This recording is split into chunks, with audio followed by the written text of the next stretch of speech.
Hello, it's Broadcasting Scotland at 7 and it is the 26th of March 2019. Good news if you've just got off the train and gone back home for your supper because there's a programme of investment in Scottish Railways. It's aimed at sustaining investment in Scottish Railways. It's been revealed by the Scottish Government today.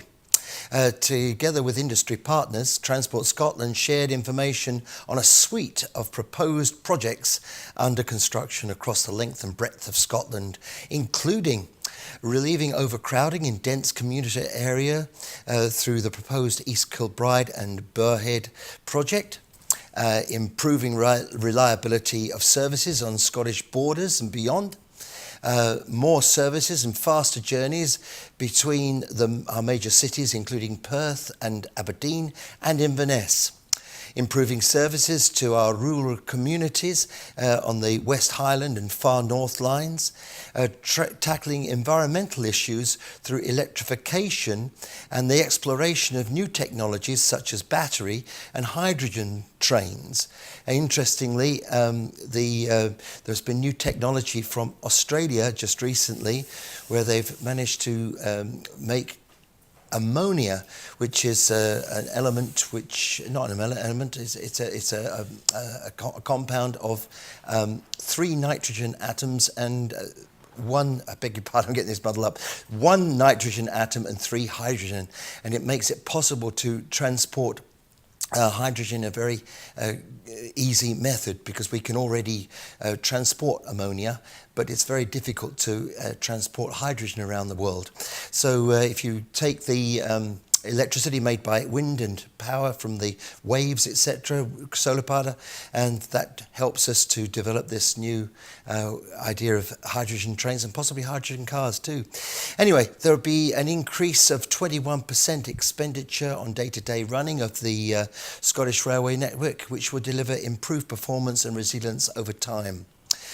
Michael Matheson, the Cabinet Secretary for Transport, Infrastructure and Connectivity, said, "Rail provides a vital connections between our cities, our communities, our businesses, and showcases all that Scotland has to offer. That is why we have invested an unprecedented £8 billion in this key part of our economy across Scotland since 2007. Scotland saw the highest regional growth, with passengers making 102 million journeys in 2017-2018. Despite the financial pressures imposed by the UK government, we have confidence in the future of rail." Mr. Matheson went on to say, through our new projects pipeline, we will address the cost and delivery challenges witnessed in recent years. It will give confidence to the rail supply chain in that it assures a steady stream of work over the next 5 years. My biggest frustration, however, has been operating with one hand tied behind my back. Franchising in its current form doesn't work, and we must use the opportunity provided by Keith Williams's review of the industry as a means of delivering a real and meaningful structural change in Scotland. Nothing short of full devolution of rail powers is needed. Now we go to Westminster and Brexit, which of course will affect us very much here in Scotland. Tomorrow we're hoping to bring you a special report about the possible effects of Brexit upon you as an individual person. But for as you may have heard, in Westminster, the MPs have now taken over the government's planning for Brexit, and Mrs May has had to step back one step whilst the MPs debate. So MPs have laid out their plans as they have taken over Brexit from the government in a bid to find common ground for a way forward. In the meantime, Prime Minister May and the Leader of the House, Andrea Leadsom, have told MPs that whatever those MPs decide, it may not be enacted upon by the government. SNP MP Pete Wishart challenged this. Thank you very much, Mr Speaker. We all look forward to the Leader of the House's motion tomorrow, so this can be properly discussed. But I think we're all particularly looking forward to a little bit of parliamentary innovation tomorrow. And I'm looking around for Prime Minister Letwin, and he must still be with the Queen discussing the Parliament Party legislative programme, which we will obviously get an opportunity to consider and debate tomorrow. And I get the sense, Mr Speaker, that Parliament's about to take control of this process with all the enthusiasm of the First Lieutenant of the Titanic taking over from Captain Edward John Smith. But can Leader of the House confirm today that whatever the outcomes which are agreed tomorrow in this great piece of parliamentary novelty, that if there is a majority, the government will observe and respect it? Now, this is the thing that this House really needs to hear from the First Minister, because we are sick and tired of voting repeatedly on motions which are passed for this government to casually and contemptuously ignore them. So will they cooperate fully in ensuring that we do get to some sort of solution with this House, and will they respect and observe it? Well, I would reject what the honourable gentleman says about the government ignoring this House. It is, of course, as a result of the motion that was passed by this House on March the 14th that we do have an extension to Article 50. And as he knows well, as Leader of the Commons, I take very seriously my role to be Parliament's voice in government. But what I can say to him in terms of the options that will be brought forward tomorrow, the first point is, at this stage, we don't know which options will be debated and voted on, let alone which will pass. And to use his analogy, my right honourable friend, the new Prime Minister for West Dorset, hasn't yet indicated that manifesto, nor indeed has the right honourable member for Leeds Central indicated his manifesto. So I think we need to wait for that advice. Well, as you probably realise, most of the things that have been voted upon, the government has completely ignored. But this is the idea that the MPs have, that tomorrow the House of Commons will vote on alternatives. I suppose you could say that's alternative plans or courses of action. Now, John Burke, the Speaker of the House of Commons, will decide on what is actually voted upon, but the likelihood is that these ideas will be put forward. First of all, a closer economic relationship with the EU based on membership of EFTA,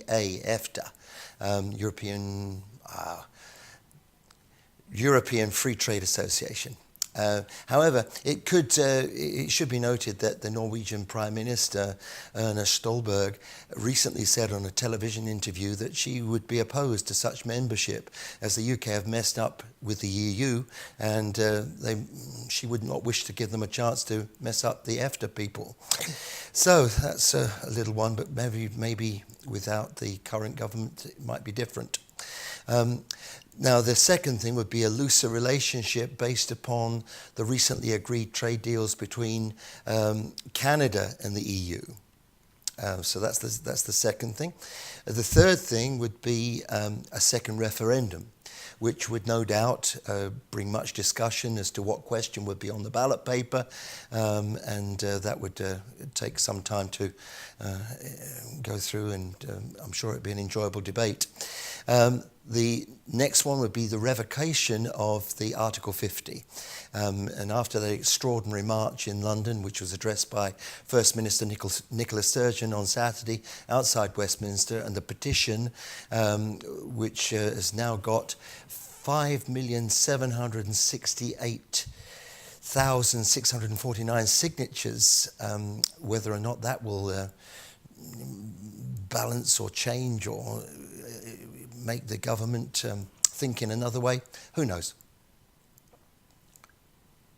But they have to have a debate on it. That's a petition for a debate, but it's got a lot of signatures. And in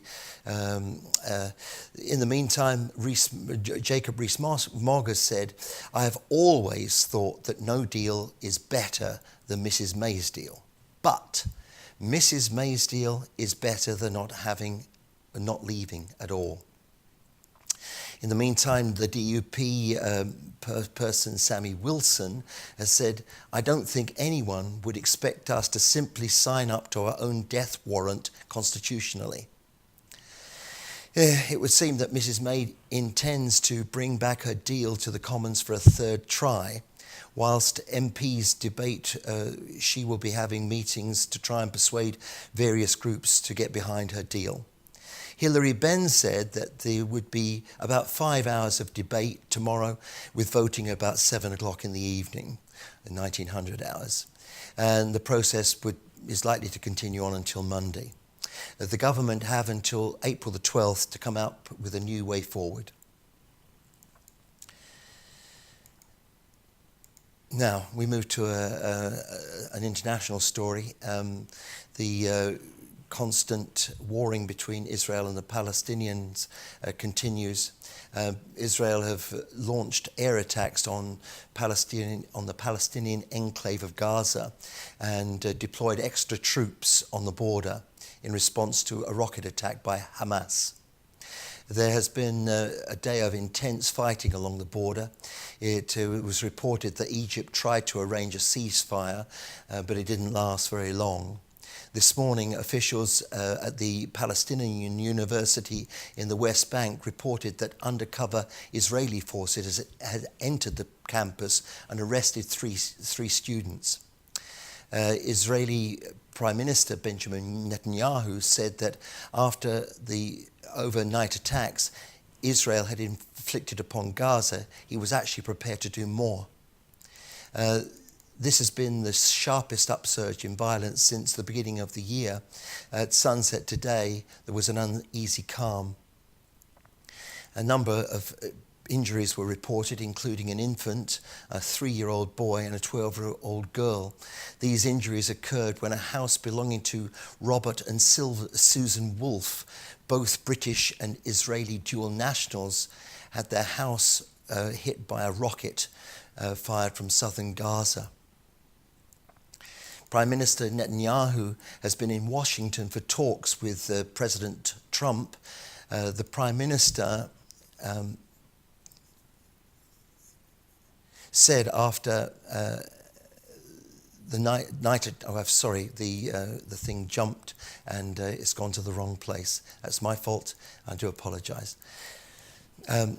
President Netanyahu has been in Washington for talks with President Trump, and the Prime Minister, who is under investigation on multiple charges of bribery and corruption, tried to make a joke. He said to the President, "I have to tell you, I've bought you a case of the finest wine from Golan.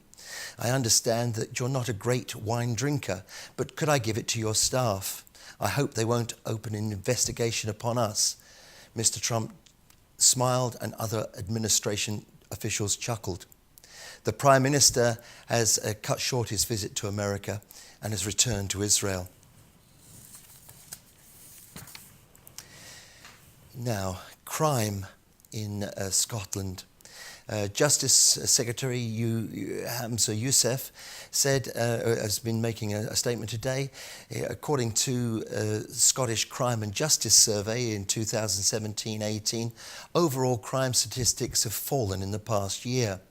These figures apparently include incidents not reported by Police Scotland.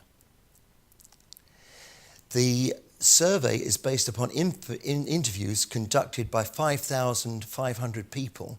Looking back over the past decade, there has been a 40% fall in crime. Violent crime related to alcohol is estimated to be down by 25% since 2008-2009. 70% of people feel safe to walk alone after dark. Back in 2008-2009, it was only 66%.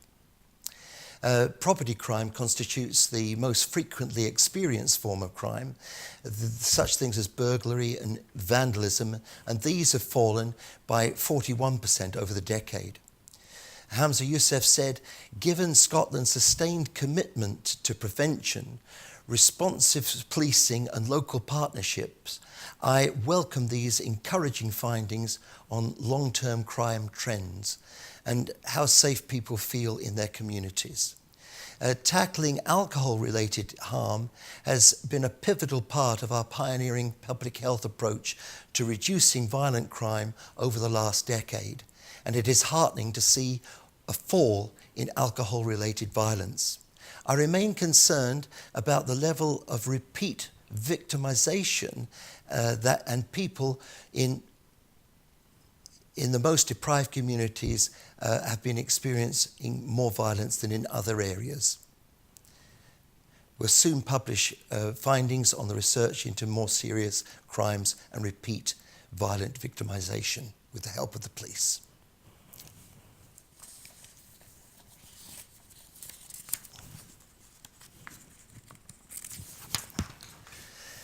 So we got some positive feedback for the Scottish maternity service. More than 90% of women rated their care during labour and birth as excellent or good, according to the Scottish Maternity Care Survey. The survey included the experiences of 2,000 women. 90% rated their antenatal care positively. 91% had positive experiences during their labour and birth. Out of those who needed neonatal care, 95% were positive about their service and the type of care a baby born prematurely or sick receives in the neonatal unit. When it came to postnatal care, 83% of women were positive about the hospital care they received. 90% rated the care they received at home as positive. Last month, Scottish Government announced a £12 million package to transform maternity and neonatal services across Scotland. A further £50 million to improve the access to mental health and support of women who experience mental health problems during and after their pregnancy was announced by the First Minister earlier this month. Health Secretary Jean Freedman said, "Patient feedback like this is crucial as it highlights what we are doing well and where we need to focus our plans for improvement. Our maternity and neonatal teams across the country provide an excellent level of care for women and their families." Better outcomes for children who need additional support has been announced. New tools for extra help are being given to councils and teachers to improve outcomes from young people with additional needs support. The Scottish Government new guidance on mainstreaming provides clear, updated information to help decide the best learning environment for a young person. The move comes as Deputy First Minister John Swinney committed to ensure teachers have the support they require to help pupils with additional support needs without creating undue workload. 199 and 64 children identified as having additional support needs. COSLA welcomed the publication of the revised guidance, which aims to support local authorities to work with children, their families and partners to get the right thing for every child. Research has also been published which shows that children with additional needs generally felt positive about their experience, whether at mainstream school or at additional needs schools. A comment on the record number of students studying for higher education courses. Scotland has a world-class higher education sector, and the Health Minister Richard Lonehead said, "I am pleased to see a record number of both higher education students and qualifiers last year. From the UCAS data, we know that a number of Scots willing to place at university is at a high record." The EU have brought in new copyright laws today, and these have caused some controversy. The directive meaning technology companies will be held responsible for the content of their platforms that breach copyright. Supporters say it will ensure artists are compensated properly for their work. Music royalty collection societies such as the PRS and the MCPS have said it's a massive step forward. Now, Mr. Trump in America has been somewhat buoyed up, I suppose, because he's riding a wave after Robert Mueller found no collusion with Russia in the presidential campaign. This may have emboldened his resolve over the planned border wall along the Mexican border and with the United States. $1 billion allotted for military personnel has been reallocated to erect 57 miles of border fence with lighting and improvements to road. The US Defense Secretary Patrick Shanahan told members of Congress today military construction on the border would not come at the expense of our people, our readiness, or our modernization. He was seeking to ease concerns about the controversial shift of appropriated funds made possible by Mr. Trump's declaration of a national emergency. In response, the committee chairman, Adam Smith, said that the move would likely compel Congress to strip the Pentagon of its authority to reprogram funds that have been appropriated for specific purposes and programs. The authority is currently provided only in cases where the Pentagon consults with Congress before acting. And in this case, the Department of Defense did not ask permission.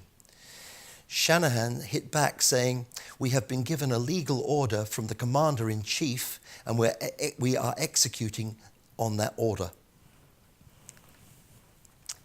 The Scottish Government have purchased 2 freight ferries that serve the Northern Isles, the MV Hillia and the MV Huldasay. They're being chartered, but they were being chartered, but now have been bought outright and will join the Caledonian Marine Asset Fleet.